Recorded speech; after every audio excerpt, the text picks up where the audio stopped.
Bom, irmãos, essa manhã a ideia é a gente trazer um estudo bíblico mostrando o que significa ser alguém abençoado.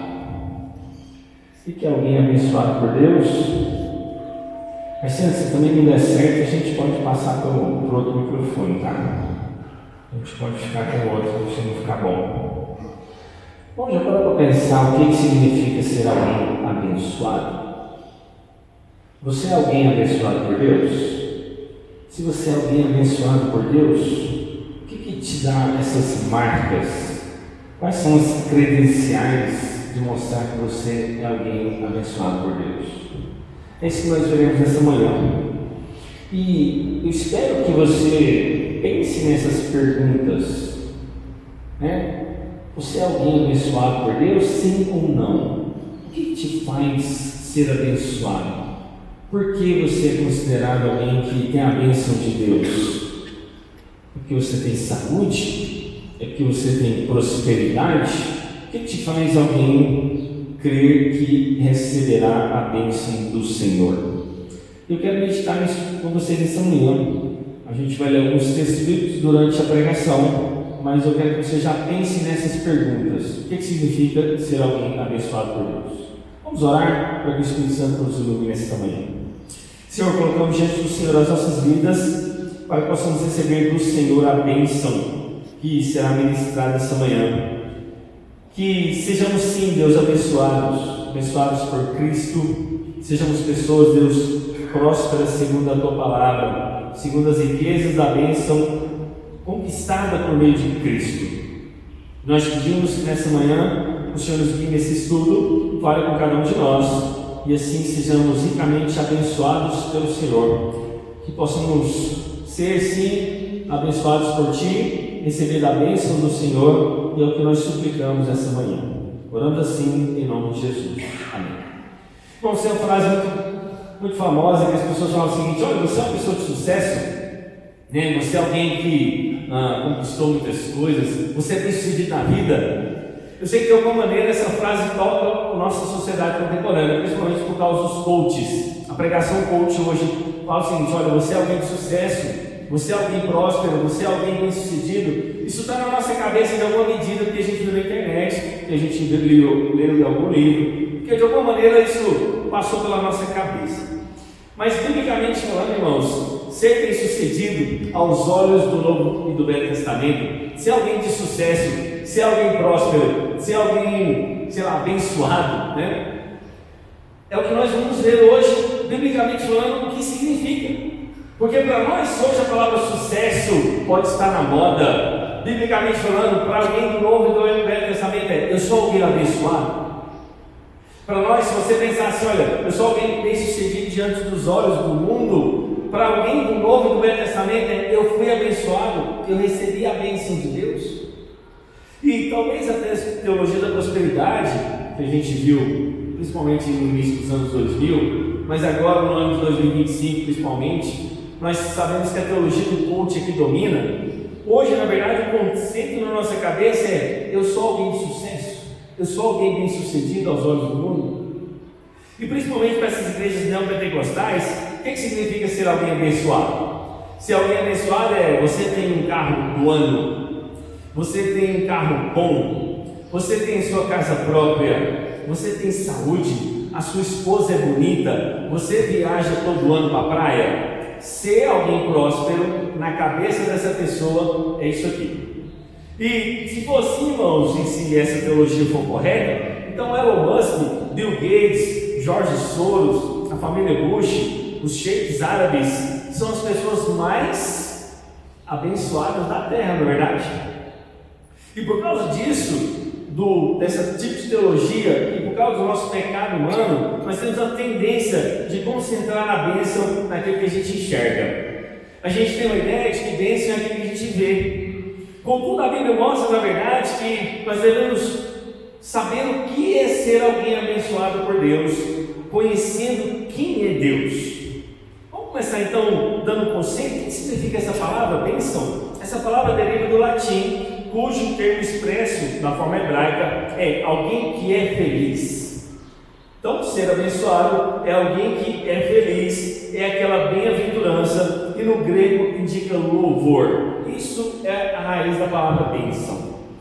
Logo, então, bênção é um favor divino invocado por um indivíduo ou derramado sobre uma comunidade. É um estado de bem-aventurança, é um estado, na verdade, onde que a gente recebeu um favor de outro ou de outrem. É o reconhecimento, na verdade, do favor de Deus que está presente em nossas vidas. Uma graça concedida, algo, na verdade, que o próprio Deus concede a nós. Esse é o significado da palavra bênção. Mas qual que é o conceito, qual que é o espelho, biblicamente falando, na perspectiva do Antigo Testamento? A gente vê a palavra bênção concentrada principalmente nos livros de Gênesis, Deuteronômio e Salmos. Essa é o maior número de vezes que essa palavra aparece no Antigo Testamento. Pra você ter uma ideia, só no livro de Gênesis ela aparece mais de 80 vezes. Em Deuteronômio aparece principalmente no capítulo 28 e nos Salmos, nos mais diversos Salmos.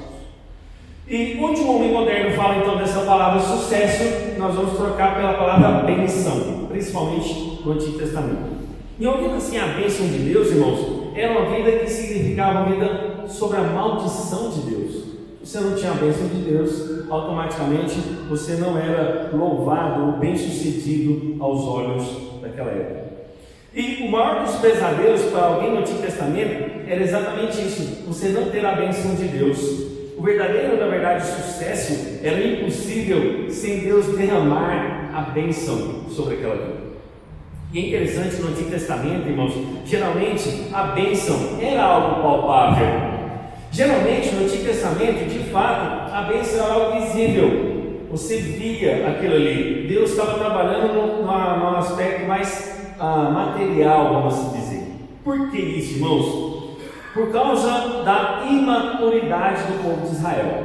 O povo de Israel estava sendo formado. O povo de Israel estava no começo da sua caminhada com Deus. E por causa disso, então, Deus precisava de alguma forma aparente mostrar que ele estava com o povo. E como que isso era visualmente apresentado? Abrindo o mar vermelho. Como isso era visualmente apresentado? Mostrando que o Egito receberia 10 pragas visíveis. Como isso era materialmente visualizado? Quando Deus desce com o fogo dos céus, queimando aquele holocausto, quando Elias invoca o seu nome. Portanto, aqueles aspectos visíveis era a bênção de Deus, mostrando que Deus estava com o seu povo, caminhando com ele durante o dia, trazendo uma nuvem, à noite aquecendo o povo, iluminando eles com aquele fogo ali no deserto. Então, de alguma maneira, a bênção de Deus era materializada, vamos dizer. Mas isso não significa, irmãos, que não havia realidades espirituais por detrás daquilo que estava sendo mostrado por Deus. Então, por mais que a bênção era aparentemente visível, havia realidade espiritual muito forte por detrás de cada aspecto daquele que é o Antigo Testamento. E eu quero mostrar alguns desses aspectos, não são todos, claro, porque é muito amplo, mas eu dividi em 5 aspectos de como a bênção de Deus era manifestada no Antigo Testamento. O primeiro aspecto é em relação à aliança que Deus fez com o seu povo. Por exemplo, a bênção divina repousava em primeiro lugar no povo de Deus da aliança. Eu convido você a abrir em Números, capítulo 24. Números 24, apenas o verso de número 1.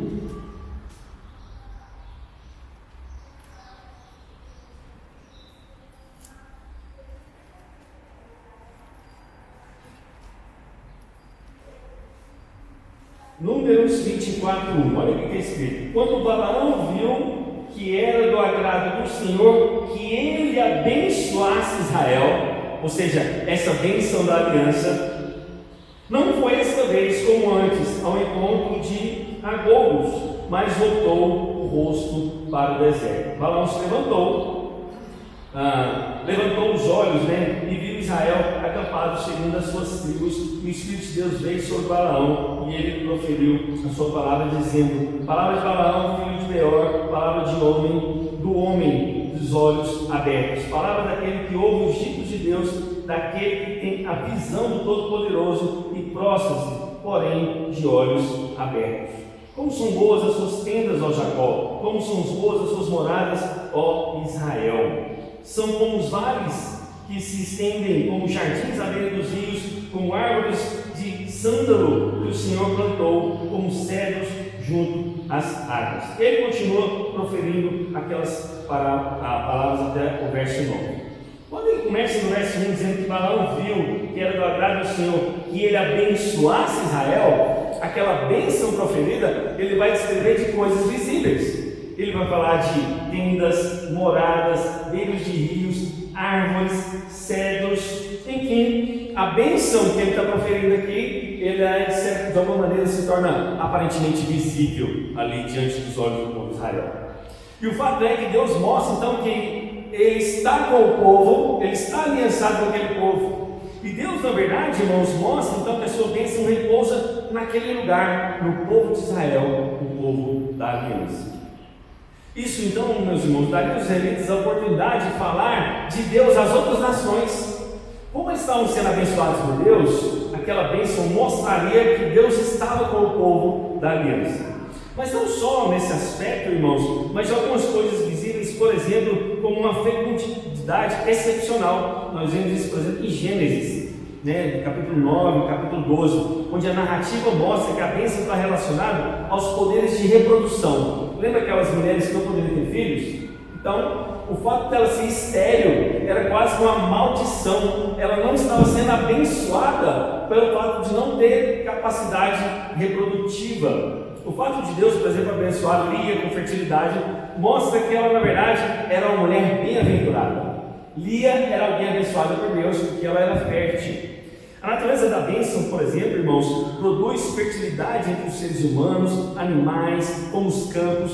Nós vemos isso no Antigo Testamento. Outro exemplo, por exemplo, quando Deus traria prosperidade ao povo de Israel, materialmente falando. Por exemplo, tem um texto de Gênesis 24, 35, que mostra o seguinte: olha, o Senhor tem abençoado muito o meu Senhor, e ele se tornou um homem grande. O Senhor lhe deu ovelhas, bois, prata, ouro, servos, servas, camelos e jumentos. Ou seja, Jacó pôde prosperar. Ele foi abençoado por Deus. Nós vemos isso em Gênesis capítulo 24. Exemplo, quando José está na casa de Potifar, nós também vemos a bênção de Deus sobre a vida de José. Olha Gênesis 39, 5, o que está escrito: e desde que Potifar se fez mordomo em sua casa, o encarregado de tudo, e desde que Potifar o fez mordomo de sua casa e encarregado de tudo que tinha, o Senhor abençoou a casa do egípcio por causa de José. A bênção do Senhor estava sobre tudo que tinha, tanto na casa quanto no campo. Está vendo? Coisas meio materiais. Há um texto levítico, por exemplo, 25, 21, que está escrito o seguinte: saibam que eu lhes dei a minha bênção no 6º ano, para que a terra produza o suficiente para 3 anos. Aqui, irmãos, a gente vê então bênçãos de Deus manifestada por meio da fertilidade, bênção de Deus manifestada da forma material, e bênção, por exemplo, sobre vitória sobre os inimigos de Israel. Deus mostraria que a bênção dele estava com o povo de Israel se os inimigos fossem derrotados. Deus abençoaria o povo caso Israel vencesse aqueles inimigos. Então, vitória sobre os inimigos era também um sinal da bênção de Deus sobre o povo de Israel. Mas há também outros aspectos, não apenas desses visíveis que a gente falou: fertilidade, prosperidade, vitória sobre os inimigos, mas também havia relação à obediência. Deus prometia abençoar caso Israel fosse uma nação obediente. Isso incluía, por exemplo, provisão de água, alimentos adequados, remoção de doenças, ausência de infertilidade. E note que isso está muito em voga hoje, né? Bom, se eu tenho provisão de tudo, se eu não tenho doença de nada, se eu sou alguém fértil, eu sou alguém abençoado por Deus. Uma visão muito arraigada sobre aspectos visíveis que estavam no Antigo Testamento. E Deus prometeu abençoar esse povo com tudo que eles precisassem. A gente vê isso, por exemplo, nos versos 6, capítulo 8 de Gênesis, por exemplo, versos 17 e 18. Dessa maneira, a bênção então está vinculada à obediência do povo. Povo obediente, Deus abençoa. Por isso então a maldição acompanharia também acaso Israel não obedecesse. Se Israel não obedecesse, maldição viria sobre eles. Portanto, a gente vê que a bênção está muito atrelada à obediência / desobediência de Israel, ok? E aqui eu quero abrir um grande parênteses, um pouquinho tocando naquele que o Marciano pregou no domingo passado, em Êxodo capítulo 20. Abra nesse texto também, Êxodo 20, capítulo 4, perdão, verso 4. Olha só o que está escrito nos 10 mandamentos, Êxodo capítulo 20, nesse texto específico. Êxodo 24, capítulo 20, o verso 4 está escrito: irmãos, não faça para você imagem de escultura, nem semelhança alguma do que está acima do céu, nem debaixo da terra, nem nas águas debaixo da terra. Não adore essas coisas, nem preste cultos a ela, porque eu, Senhor, seu Deus, sou Deus zeloso, que visita a iniquidade dos pais nos filhos até a 3ª e 4ª geração daqueles que me odeiam, mas faço misericórdia até 1000 gerações daqueles que me amam e guardam os meus mandamentos. Irmãos, isso aqui é muito usado para pregar sobre maldição hereditária. Será que esse texto está falando de maldição hereditária mesmo? Se eu não sou alguém abençoado por Deus, será que eu estou sendo amaldiçoado por Ele? Será que se eu não tenho a bênção de Deus, eu tenho a maldição de Deus sobre a minha vida? E o que esses pregadores falam usando esse texto? Eles dizem o seguinte: olha, você tem casos de câncer na sua família, diabetes, suicídio, adultério e algumas gerações passadas, então você tem que saber quem que transmitiu esse problema para você de forma hereditária. O que você precisa saber então? Vai lá, busca uma revelação de Deus, em qual geração isso começou, mas você tem que dar certeza daquela geração. Se você não tiver, a quebra de maldição não vai acontecer.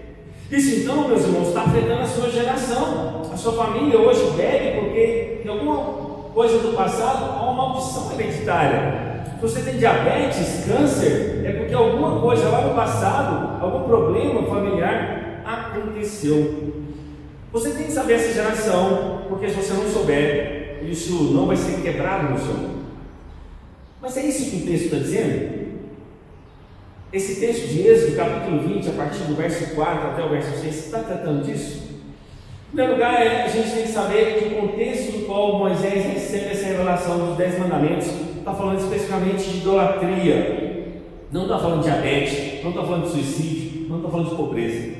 O texto mostra, na verdade, que Deus há de visitar a iniquidade dessas pessoas. Portanto, a maldição aqui hereditária não vem do diabo. Será que os pregadores da maldição hereditária não pensam nisso? Que essa maldição aqui é o próprio Deus impondo e que não tem nada a ver com quebra de maldição de Satanás, de algum demônio ou de algum problema do passado? Então, contexto de idolatria, contexto de 10 mandamentos, Deus é que há de, na verdade, visitar aqueles povos, né, com essa suposta maldição. E o verso seguinte mostra, na verdade, que Deus terá misericórdia. Portanto, se existe a possibilidade de maldição automática nesse texto, como os pregadores falam, seria uma maldição até a 3ª e 4ª geração.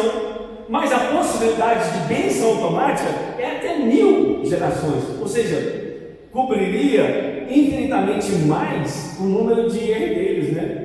Imagine só então que eu sou um abençoado e que daqui 1000 gerações para frente Deus abençoaria a minha geração.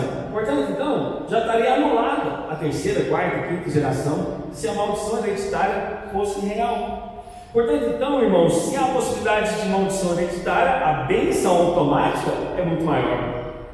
Mas aqui a ideia não está nessa exatidão numérica. A ideia, na verdade, está nem focada nisso. Na verdade, é um exagero linguístico mostrado pelo amor que Deus tem para o seu povo.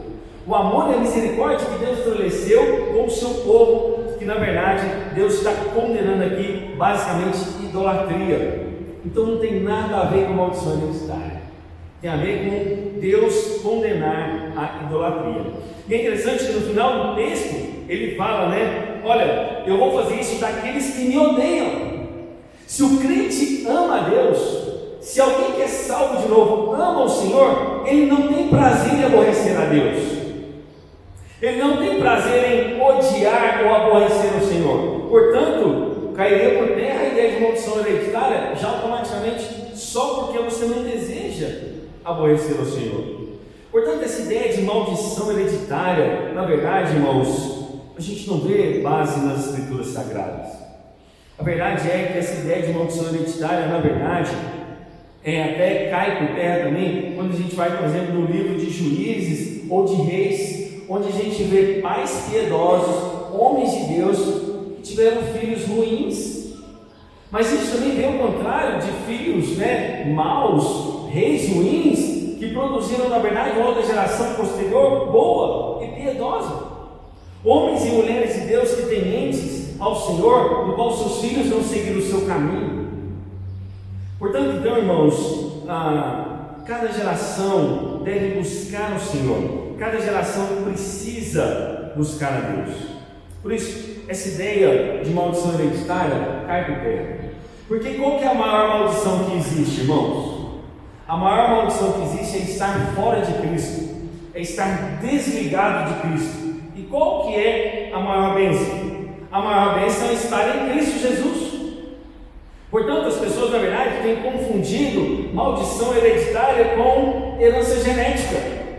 De repente, você tem diabetes na sua família, não é por causa de maldição hereditária, é questão genética mesmo. Talvez você tenha câncer na família, não porque tem uma maldição hereditária herdada, mas por questões também genéticas. E eu desafiaria então, já que esses irmãos da pregação maldição hereditária, eu desafiaria eles então, por que eles não vão quebrar a maldição hereditária lá desde Adão e Eva? Uai, ao invés de ficar aqui na terceira e quarta geração, você tentar adivinhar qual é o problema da sua família, vai lá em Adão e Eva, quebra a maldição lá na raiz, que aí você beneficia a raça humana inteira, não faz mais sentido? Eu também queria desafiar os pregadores da maldição hereditária a quebrar a maldição hereditária da calvície. Uai, se tem maldição hereditária para câncer, diabetes, quebra a maldição hereditária da calvície também. Portanto, então, irmãos, na verdade, isso é uma deturpação do texto sobre o que é bênção e sobre o que é maldição. Portanto, no Antigo Testamento a gente vê de forma Deus declarando bênção sobre o teu povo e maldição sobre aqueles que não estão em aliança com Ele. Amém? E uma consideração final importante que eu quero falar, irmãos, é que diante de tudo que a gente vê sobre bênçãos e maldições do Antigo Testamento, não é verdade que o Antigo Testamento apenas considera a bênção visível como algo, vamos dizer assim, valoroso, como algo a ser louvado. Não é isso. Na verdade, o Antigo Testamento, ele considera, irmãos, essas bênçãos visíveis para mostrar realidades espirituais poderosas por detrás daquilo que o povo de Israel estava vendo. A ideia não era que o povo de Israel focasse naquilo que eles estavam enxergando, que Deus estava com eles. Olha, se a nuvem no deserto está nos protegendo durante o dia, e se o fogo nos aquece durante a noite, não é porque Deus estava simplesmente falando, olha, tem nuvem para o resto da sua vida, tem fogo para o resto da sua vida. Não, aquele era um cuidado especial de Deus até a condução do povo de Israel na terra de Canaã. Era o cuidado de Deus mostrado por detrás daquela bênção visível. O fato é que não era a bênção visível em si que repousava o favor de Deus.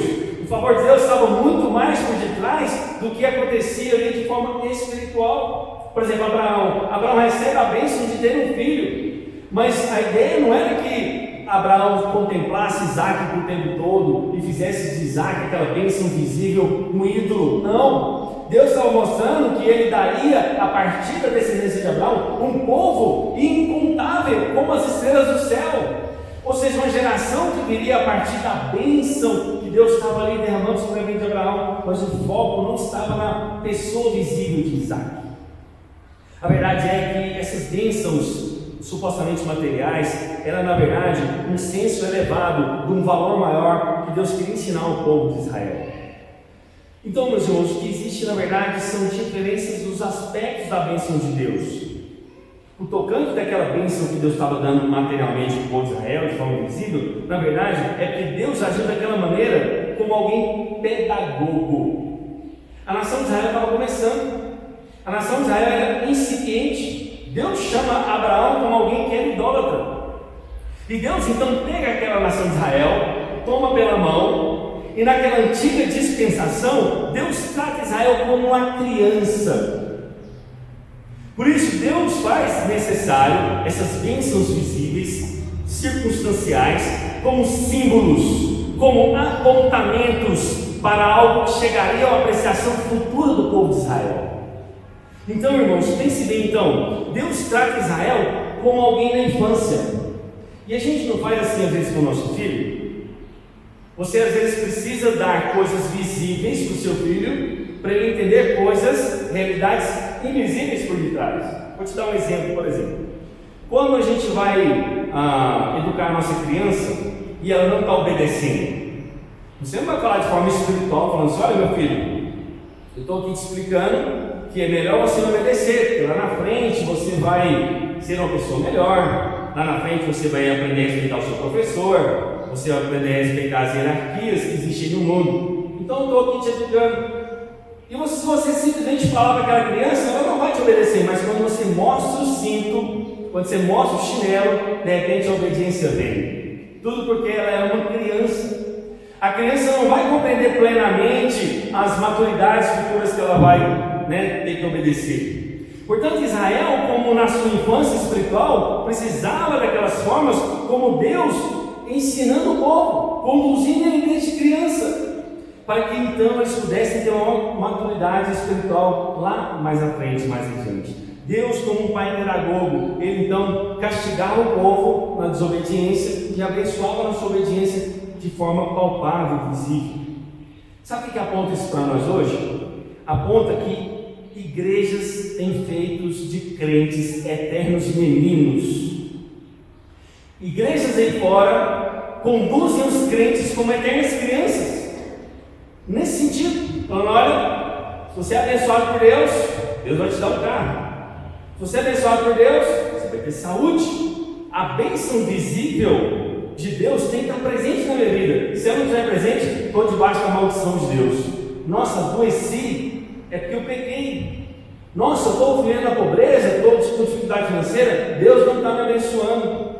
Nossa, o fulano da minha família morreu de câncer, eu também estou com câncer, meu pai está com câncer. Será que tem alguma maldição na minha vida? Deus não está abençoando a minha vida? Eternas crianças espirituais, pessoas que não foram conduzidas à maturidade da vida cristã. Mas, irmãos, infelizmente, essas eternas crianças estão presentes nas nossas igrejas e fora hoje. A pessoa tem que ver algo palpável para ela acreditar em Deus. Eu vejo muita gente fazendo isso, por exemplo, sinais, Eu não sou contra absolutamente, eu acho que Deus vai nos apontando, Mas eu vejo que crentes estão tão infantis na fé que eles querem fazer aquele mesmo bote de Gideão, Senhor, eu vou colocar uma lã lá onde eu malho o meu trigo. Então, se a lã estiver molhada, o resto estiver seco, o Senhor está comigo. Vai lá no outro dia, eu vejo se está tudo certo. Deus, agora então eu quero o inverso. Eu quero que agora a lã esteja seca e em volta esteja tudo molhado, para eu saber que o Senhor está comigo. Então, agora Deus está comigo. Isso é falta de fé. Quando você pede constantemente que visivelmente Deus possa te abençoar em todas as áreas e que você esteja bem em todos, na verdade, mostra só duas coisas, irmãos. Você não está crendo em Deus, que você é um crente imaturo no Senhor e que você está andando por vistas e não por fé. Ao contrário do conceito que Hebreus nos dá sobre o que é andar por fé. E aí então, irmãos, quando a gente dá recompensas constantes para as pessoas, a gente acha que a gente está abençoando, mas não necessariamente. Eu volto a dizer então, Elon Musk é a pessoa mais abençoada da Terra? Os sheiks árabes são as pessoas mais abençoadas da Terra? Então, irmãos, eu sei que alguns psicólogos, pastores e pedagogos condenam a atitude, na verdade, de recompensas. Mas o fato é que isso infelizmente viciou as pessoas hoje com as bênçãos materiais e elas estão infantilizadas na fé até hoje. Mas qual é a perspectiva do Novo Testamento sobre a bênção? O que significa no Novo Testamento ser alguém abençoado por Deus?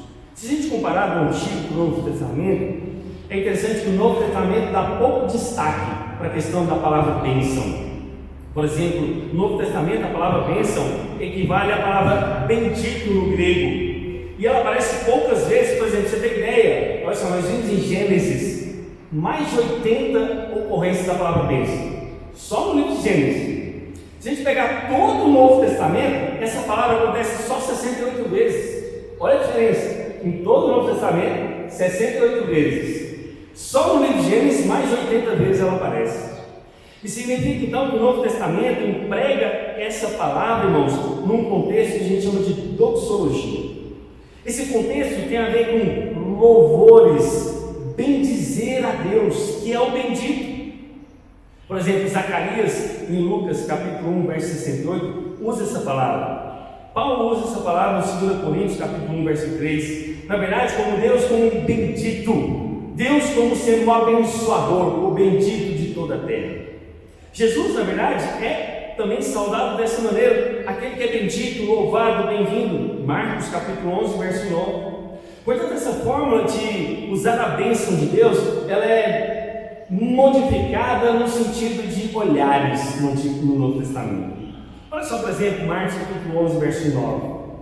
Tanto os que iam diante dele, como os que seguiam, clamavam: Hosana, bendito o que vem em nome do Senhor.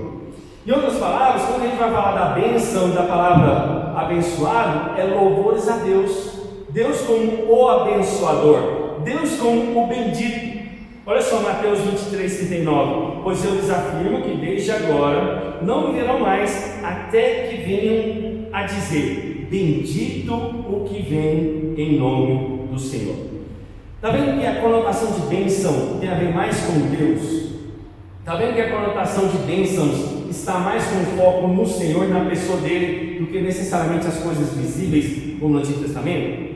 E essa palavra, irmãos, que expressa louvores, saudações, está direcionada à pessoa de Deus, onde os homens recebem aquilo que vem do bendito. As pessoas então agora recebem de Deus, o bendito sobre toda a terra, essas bênçãos derramadas sobre o teu povo. E por que a gente recebe essa bênção? Então a gente louva. Por que a gente recebe as coisas do abençoador? A gente glorifica, a gente exalta. E o Novo Testamento então dá essa ênfase e diferença mais no aspecto que a gente chama espiritual, transmitido, por exemplo, através dos evangelhos. Esses apontamentos da bênção estão relacionados, por exemplo, aos dons espirituais. Quer saber se você é alguém abençoado por Deus no contexto nosso? É se você é bendito por Deus, você louva esse Deus, você bendiz a esse Deus. Você recebeu de Deus esses dons espirituais, você goza das coisas espirituais. Então, em contraste do Antigo para o Novo Testamento, irmãos, na verdade, no Novo Testamento a gente nem vê uma teologia específica sobre essa questão da bênção. O Novo Testamento, na verdade, traz como que Paulo emprega o conceito de bênção daquilo que a gente fala de Cristo Jesus. Pois em Cristo Jesus nós somos abençoados e recebemos toda sorte de bênção nas regiões celestes. Gálatas, por exemplo, capítulo 3, verso 8, fala o seguinte: em ti serão abençoados todos os povos da terra, remetendo à promessa de Gênesis capítulo 12.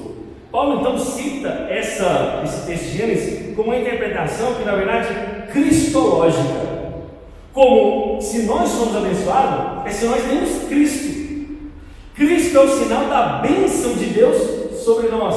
Cristo é o sinal de favor de Deus sobre nós.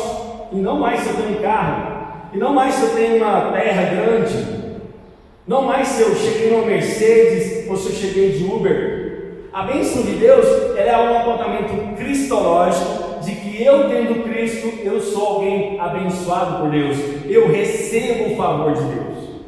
A bênção então prometida não é necessariamente de terra, fertilidade, de pragas, mas se o Espírito Santo de Deus habita em mim. Gálatas, por exemplo, também mostra isso nesse mesmo texto, onde Paulo interpreta o relacionamento entre bênção e maldição, aqueles que estão ligados ou não a Deus. Eu volto a dizer, né? Qual que é a maior bênção para alguém? Estar ligado em Cristo. Qual que é a maior maldição que essa pessoa pode ter? Estar desligado de Cristo. Porque ele estando desligado de Cristo, ela vai receber a maldição eterna de condenação. Mas é interessante, vamos fazer aqui um parênteses, né, e um ponto de equilíbrio. Apesar do Novo Testamento dar uma ênfase muito grande de fato nas bênçãos espirituais, isso não significa que Deus anula de qualquer maneira ou despreza a nossa necessidade natural. Por exemplo, vamos ler Mateus capítulo 6. Vamos fazer aqui um contraponto disso que eu estou acabando de dizer, Mateus 6,11. Olha o que está escrito. Mateus 6, 11. Está escrito o seguinte, olha, é a oração que a gente já conhece, a oração do Pai Nosso. Mateus 6, 11. O pão nosso de cada dia nos dá hoje. Nessa oração, a gente roga para que Deus nos dê o suprimento necessário para a nossa vida. Não é verdade? Afinal, a gente sai para trabalhar, é para a gente ter o que comer. A gente sai para trabalhar, é para ter o que vestir. A gente sai para trabalhar para cuidar da nossa saúde. Portanto, o Novo Testamento não anula no sentido macro, no sentido de desprezar aquilo que é visível. Não é isso. O Novo Testamento não está depreciando aquilo que é visível, as bênçãos terrenas, mas ele está pondo a sua ênfase naquilo que é espiritual, mostrando, na verdade, uma diferença entre a antiga aliança e a nova aliança. Olha, o povo de Israel andava como um povo infantil, imaturo. Deus precisava apresentar este povo de maneira palpável toda hora, de maneira visível a todo momento. Agora, vocês estão na nova aliança, na nova dispensação. Portanto, vocês não precisam o tempo inteiro estar vendo se Deus está abençoando a sua vida ou não, se você tem carro, se você tem propriedade, se Deus tirou uma praga de você, se você tem uma doença ou não. Porque as suas bênçãos residem nas coisas espirituais. E eu volto a afirmar, no Antigo Testamento também. Só que o povo precisava ser conduzido pela mão. O povo estava imaturo. E quantos crentes não amadureceram até hoje? Deus, o Senhor está comigo? Nossa, eu adoeci. Deus está comigo ou não está comigo? Nossa, tem uma doença na minha família. Deus está comigo ou não está comigo? Que insegurança de fé é essa? Que forma de andar de forma imatura como o povo de Israel no Antigo Testamento? Por isso, então, na verdade, irmãos, quando a gente vê Deus, por exemplo, dando esse suprimento natural para a gente através da oração do Pai Nosso, ou na verdade mostrando através do seu povo que ele também daria necessidade básica, isso mostra, na verdade, irmãos, nós temos que ter discernimento espiritual ao ler um texto bíblico. Você não pode simplesmente tirar as inferências, que a gente chama de uma aplicação direta, tirando o texto do seu contexto. Então, irmãos, na verdade, aqui há um contraste intencional entre o Antigo e o Novo Testamento quanto às bênçãos prometidas de Deus para o povo de Israel. Não é assim, não foi na terra de Canaã? A terra de Canaã, o povo não precisou ir lá ver, os espias não precisou ir lá espiar a terra para saber onde eles iriam, né? Hoje você vai lá para Jerusalém Celestial e você tem que espiar. Deus, deixa eu ver a nova Jerusalém se ela existe mesmo, para eu acreditar. Deus, eu preciso ir lá na Jerusalém Celestial para eu ter certeza que eu vou para lá. Isso mostra falta de fé, isso só mostra a nossa incredulidade. Então, irmãos, na verdade, Jesus, ele nos dá segurança, sim, de algum tipo de suprimento material. Por exemplo, Jesus nos proíbe de andar ansiosos por alguma coisa que o nosso Pai Celeste iria nos suprir. Mas por que o nosso Pai Celeste nos suprir, irmãos? Porque nós buscamos em primeiro lugar o reino de Deus e a sua justiça. Não é isso? Todas essas coisas lhe serão acrescentadas. O que é essas coisas lá no texto? Comer, beber, vestir. Todas essas coisas lhe serão acrescentadas, mas se você buscar em primeiro lugar o reino de Deus. E as pessoas estão usando o inverso, né? Deus, eu quero primeiro a garantia da minha comida, da minha bebida, do meu vestir, da minha moradia, então eu vou buscar o seu reino e a sua justiça. As pessoas estão fazendo o caminho inverso, mostrando, na verdade, que ele não compreendeu a bênção da nova aliança. As bênçãos da nova aliança, sabe onde ela é, eu vou colocar com muitas aspas, né? Materializada? Sabe quando é que você vê se você é alguém abençoado mesmo no contexto do Novo Testamento? Primeiro, você tem a salvação em Cristo Jesus. Se você tem a salvação em Cristo Jesus, você é alguém abençoado por Deus. Você, na verdade, tem a lei de Deus escrita no seu coração por meio do Espírito Santo. Se você tem a lei de Deus no seu coração e guarda esses mandamentos e ama essa lei de Deus e vive para ela, então você é alguém abençoado. Quer saber se você é alguém abençoado ou não por Deus no Novo Testamento? Você tem um conhecimento pessoal de Deus, você tem um encontro particular com o Senhor, que capturou o seu coração ao ponto de agora você não desejar mais largar esse Deus? Você quer ver se você é alguém abençoado por Deus? Se você tem o perdão dos seus pecados concedidos pelo Pai por meio de Cristo. E isso é ser alguém abençoado. Ser alguém abençoado é saber se você, na verdade, recebeu os dons de Deus e tem executado esses dons para a glória dele. Estes são sinais de alguém abençoado pelo Senhor. Às vezes, Deus dá bênçãos imediatas e temporais para nós. É verdade. De repente, Deus te abençoou com algo que você não esperava. Mas essas bênçãos, meus amigos, não é um fim em si mesmo. Essas bênçãos, na verdade, irmãos, não tem nada a ver com as bênçãos celestiais eternas. Aquilo que Efésios capítulo 1, verso 3 está escrito: bendito seja o Deus e Pai de nosso Senhor Jesus Cristo, que nos abençoou com toda sorte de bênçãos espirituais. É claro que você pode receber uma bênção material, eu não nego isso. Deus pode nos abençoar materialmente, mas não repousa a bênção de Deus nessas coisas. As bênçãos de Deus não estão repousadas sobre isso, como talvez muitos irmãos querem dar como o pessoal do Antigo Testamento. Portanto, o aspecto da bênção no Novo Testamento, e por todo o Testamento, na verdade, tanto no Antigo, ela sempre é cristocêntrica. Abraão via a bênção de Deus por meio de um Isaac gerado. É verdade. A mulher dele era estéril, a mulher dele já era velha, a mulher dele não podia gerar filhos. É claro que a bênção de Deus foi materializada em Isaac, mas não repousava em Isaac, entende? Isaac era o apontamento do qual Cristo Jesus viria. Isaac, na verdade, é alguém que não foi sacrificado lá no monte quando o seu pai o leva, mas Cristo Jesus é sacrificado no lugar de Isaac, representado por aquele animal que Deus oferece. Irmão, cada apontamento de bênçãos materiais visíveis no Antigo Testamento havia um apontamento cristológico por detrás, e ainda mais no Novo Testamento, ainda mais nos nossos dias de hoje. Portanto, Deus ama nos abençoar, Deus gosta de nos abençoar, e Ele ama nos abençoar, derramando essas bênçãos sobre nós, bênçãos espirituais. Portanto, Deus quer te abençoar, Deus quer que você seja abençoado, mas de tudo aquilo que eu falei, salvação, perdão de pecados, bênçãos espirituais, tudo aquilo que cerca o que a gente vê hoje.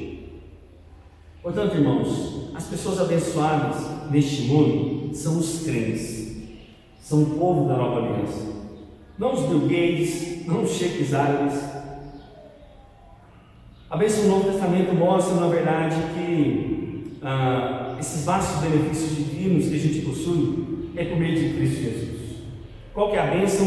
A bênção que você foi eleito por Deus antes da fundação do mundo. A bênção da graça que você recebeu, que você não merecia. A bênção da justificação. Só para pensar na justificação, explicando ontem para Meires e para o Caliel o que é justificação. Jesus vive uma vida reta no meio do seu lugar, do qual a gente não conseguiria viver. Mas o Santo de Deus, o Cristo, vive essa vida reta, cumpre todos os mandamentos de Deus, que eu e você não poderíamos cumprir. Portanto, agora a justiça de Deus, de Cristo, é imputada sobre nós. Você é uma pessoa reta tanto quanto Jesus, sabia disso? Mas não por causa de você, não porque você consegue fazer tudo reto, mas porque a justiça dele foi imputada sobre a sua vida. Deus hoje olha para você e vê a retidão de Cristo, não por causa de você, mas por causa dele mesmo. Essa é a maior bênção. Quer uma bênção maior que essa? Ser considerado alguém justo diante de Deus? Portanto, então, eu finalizo aqui de alguma maneira, caminhando já para o nosso final, mostrando os aspectos da bênção do Novo Testamento como sendo ricos em Cristo Jesus, como a natureza da bênção que nos é dada, que nos é conferida com essa sorte de bênçãos espirituais, como as esferas da bênção espiritual que a gente recebe pela nossa filiação com Deus, que é uma bênção maior que essa. Você ser filho de Deus, filho do rei. E aquela diferença que a gente fala, né? Todo homem é filho de Deus. Não! Tudo é criação de Deus, tudo é criatura de Deus.